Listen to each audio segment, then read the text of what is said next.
Winter is here. It's not me who's saying it, it's the VC firms as well as startup founders. Funding is drying up. Central banks around the world are raising rates, led by the US Fed. It's not about quantitative easing, but quantitative tightening, which has ruined the macros and the funding environment for startups. In 2020-21, we saw the big bucks that were being raised. We saw how all of them were going on a hiring spree, offering everything from BMW superbikes to pet insurance to the fanciest of gadgets to compete with the old economy giants and have the best talent.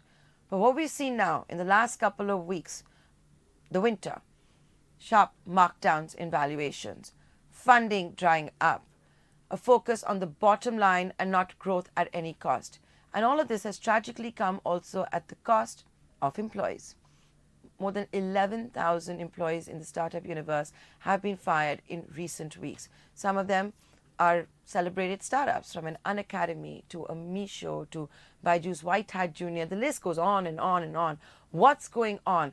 And if all these startups have raised such big bucks, why is it that they're going in for these mass layoffs? Are things really that bad? Did they really burn through all that cash? I'm going to be discussing that and more with Anand Lunia. And what I would also be discussing with Anand is, and if you're tuning in, if you've been laid off, if you're afraid that you're going to be laid off, what is it that you need to look at? Not from your CB perspective, but just things you need to keep in mind. Anand, it's always a pleasure talking to you. Thanks so much for joining us. This is always tough to talk about. It comes with a certain element of sadness. Nobody wants to put their face on a story talking about mass layoffs. So I really appreciate it that you've agreed to give us time here on ET Now. What's your assessment? Layoffs are always very, very tough, but somehow, whether it's companies in the old economy or the new economy, it's the first thing they do to cut down costs, even before they want to have the uncomfortable conversations with creditors or vendors. Not entirely true. I think most founders that we know, Nayantara, are very emotional about letting employees go. Okay? It's a tough call. But look at the broader perspective. In the startup sector, particularly the unicorns, there was a report from NOSCOM and some of the other publications that there were some 3 lakh people, 300,000 people who were employed by unicorn startups only. And informally, 2.5 million, so 25 lakh people informally employed, like delivery boys or therapists and whatnot, ancillary services. Now, in this whole scheme, and we've probably been adding like 50,000 to 1 lakh people to the startup formal employment sector in the last 2 years each. The way we see it is 11,000 is a very small number, Nayantara, at a macro level. I expect, and Hitesh Oberoi of Info tweeted recently that overall the employment stats are very strong. We'll have to go through turmoil, right? Some of them will have to probably settle for a lower pay. And I think, apart from the pain at the individual level, I don't think that any deserving candidate within a few months will not be able to get a job again. We still have a lot of startups in our own portfolio who are actually looking out for talent, and it's still not very easy, particularly tech talent, and even outside tech talent, it's not very easy.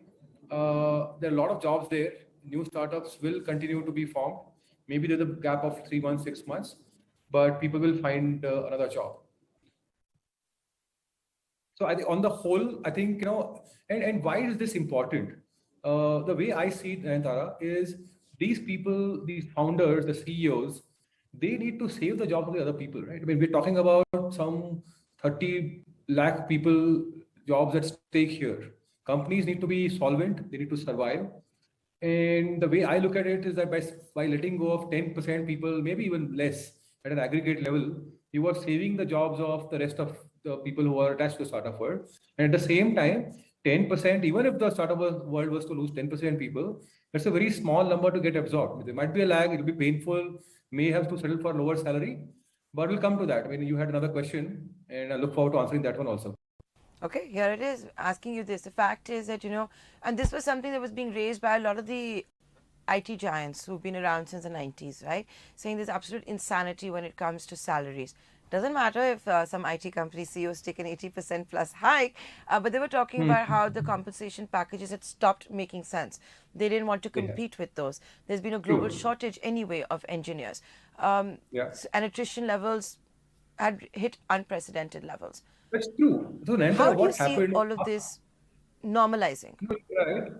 See, last 2 years, if and I'm not putting the blame on employees. Most of them are very young and just barely starting their careers. But if you look at the behavior of some of these young employees in the tech space, particularly, they chose to join companies who were giving them the highest pay.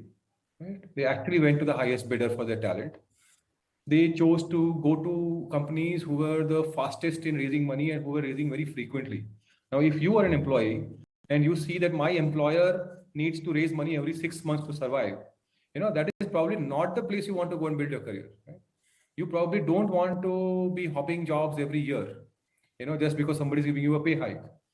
In the early years of your career, you want to go to a company which hasn't been raising money.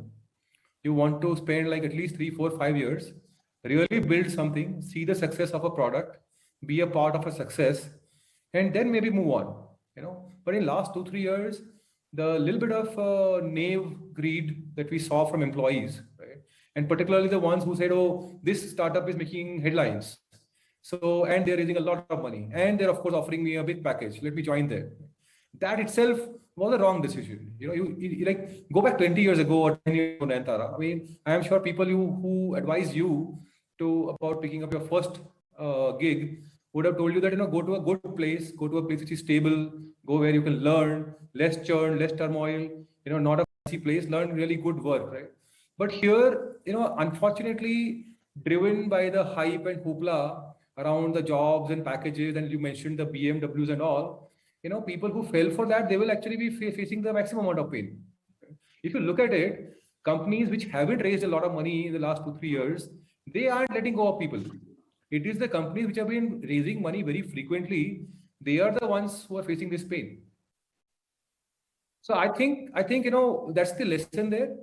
And now what I would advise people is that now that they probably somebody might have to take a pay cut, but people should, after if they are laid off, they shouldn't jump to the next job. They should wait for a good opportunity and join a place where they can build a good career, build a good profile, learn something, be a part of a success over 3, 4 years. So choose your employer who's not been raising a lot of money, not in the thick of the news, right? You want to go to a place which will let you learn. This is not like being in 20s or early 30s is not the time to optimize your annual income. It's about optimizing your foundation and what you're learning, what you are aiming for. Look at those aspects and not just the pay hike or the perks or the BMWs. Anand, do you remember what you were like straight after college? The problem is that I know exactly. I agree. No, I many of agree. us who are now giving this gyan would have also been up I for agree. sale I and agree. gone Oh, to the yeah, yeah, highest yeah. bidder, right? Totally. In fact, I was so upset when I couldn't get the highest job in the campus, right? Highest paying job. I agree. That's what I'm And saying. So I that's tell the you what. mistake, right? I mean, I think the overall people, I mean, of course, now we know and not too late, right? I think the startup world has amazing careers. In fact, I feel that people who are laid off from startups will most likely be absorbed in startup world itself. And we haven't really seen saying, "Oh, we are like a deluge of resumes for an opening." It's not that bad. People are getting placed. I would say that when people, in fact, even people are shifting a job right now, they should look for a place which is beyond this hype, has a real business. Go to a place where you'll be proud of building something, right? I mean, okay, I built this company for 4 or 5 years, and I am proud of what the company is building. Not necessarily joining a company because it's a unicorn, it's raising money, it's in news and giving some perks. Would you also agree that if you were to see most of the layoffs that seem to be announcing, or at least grabbing the attention, all of them are, to be fair, Yeah, but a large chunk of it is actually from the Edtech space. Schools have reopened, colleges have reopened. yeah, Nobody wants to see a screen anymore longer than they have to. yeah. Um, Yeah. are you now bearish on Edtech? Well, I think the gap in education per se in India is huge, right? I mean, if you look at the amount of skilling India needs, the amount of quality education India needs, right, is huge.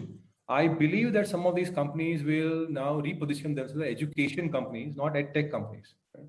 And some of that repositioning is happening already as we see that some of the leaders in the edtech space have started buying offline companies, going offline, and all of that. I don't know how much it will be successful, but if you look at the opportunity, India can always do with more colleges, more schools, more institutions, and beyond just coaching, right? Or test prep or entrance exam prep. I think there's a lot of stuff possible. And I think, whether the medium is edtech or online education or medium is offline education, it is anyways a wrong way to look at education per se, right? These mediums will keep changing. I do believe that, online education will make a way back. Of course, it may be slower, but I wouldn't write it off entirely. The companies are trying to survive again. And I wouldn't say that anybody's fired 90% of their employees. People are shedding off the flab in terms of last, the extra 20%, extra 30%, extra 10%, and which is sort of the right correction, right? I mean, you would rather worry if some of these edtechs and some of the other unicorns were not letting go of people, right? Then I would worry because they probably will not survive long enough. I think with the long-term health of the entire ecosystem, and I sort of not to say that no, I don't understand the pain of what people are going through. In my first startup, Nayantara, I also let go of about 80% of my workforce, and many of these people were personal friends, right? I mean, it was very painful to see people go. And but besides that, if you were to take a helicopter view, we are not looking at a very dire situation. The economy in the startup ecosystem is much stronger. India is not feeling the kind of pains that US is facing. And to that extent, I believe that some of the companies who are letting go of people, they will themselves be back in a year or two. They'll see growth, they'll figure out how to grow properly, and they'll probably come back to the job market again themselves also. It's nice to talk to somebody who's got skin in the game and is not talking the entire ecosystem into recession. Yes, there is gloom and doom. It's also time for a reality check, and that's exactly what's happening, ladies and gentlemen. But here's Anand Lunia, who's like a breath of fresh air, saying, don't worry, even if there are job losses taking place, those fired, 11,000 plus, will get absorbed. He's given you all advice of what you need to watch out for. So with that, Anand, I'd like to thank you for taking the time out and for joining us here today. Always a pleasure, Nayantara. Bye-bye.